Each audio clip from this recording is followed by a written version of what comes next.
అయ్యా నువ్వు అంత మంచి అమ్మాయికి వీడితో పెళ్ళి అవడం ఏమైనా బాగుందా? ఆ అమ్మాయికి ఈ పెళ్ళి ఇష్టం లేదని చెప్తుంది కదా.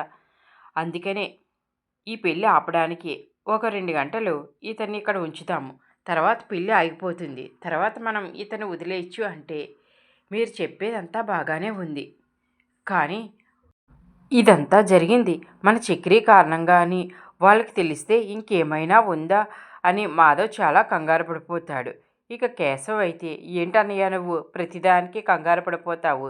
ఏమీ కాదు, ఏమీ కాకుండా మేము చూసుకుంటాం కదా అంటే, ఏంట్రా మీకు ఇలాంటి పనులు ఎప్పటి నుంచి అలవాటు అయినాయి అంటే, అవును మరి మాకు ఈ కిడ్నాప్లు గట్టా చేయడం బాగా అలవాటు కదా, అందుకనే ఇలా చెప్తున్నాము అని అంటాడు.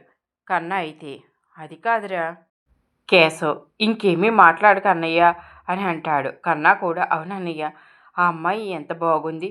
ఇప్పుడు మన చక్రి కారణంగా ఈ పెళ్ళి ఆగిపోయిందని, ఆ అమ్మాయి మన అన్నయ్యని ఇష్టపడితే మనకు మంచి వదిన వస్తుంది.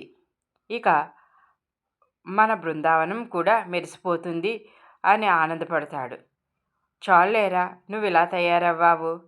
అసలు మీ ఇద్దరిని చూస్తుంటే నాకు భయంగా ఉంది. మిమ్మల్ని కాదు, ముందు ఆ చక్రిగాడిని అనాలి అంటూ ఇక చక్రిగాడికి ఫోన్ చేస్తాడు మాధవ్. అయితే, భూషణ్, ఎవర్రా నన్ను ఇలా కట్టేసింది? మర్యాదగా నా కట్లు విప్పండి, లేకపోతే ఊరుకోను. ఈ పాటికి మా వాళ్ళు, మా మావగారు అందరూ నా కోసం వెతుకుతూ ఉంటారు.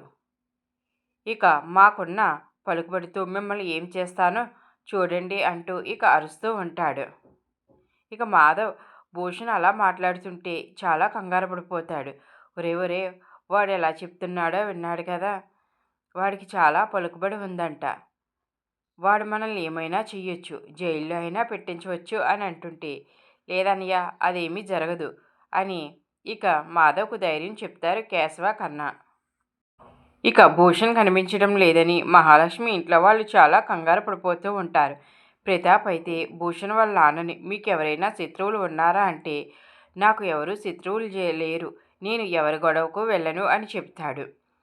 పోనీ భూషణ్కి ఏమైనా శత్రువులు ఉన్నారా అని ఆది అడిగితే, లేదు మా వాడికి ఇక్కడ ఫ్రెండ్సే లేరు, వాడు కెనడాలోనే కదా ఉంటున్నాడు, ఇక్కడ వాడికి ఎవరూ తెలియదు.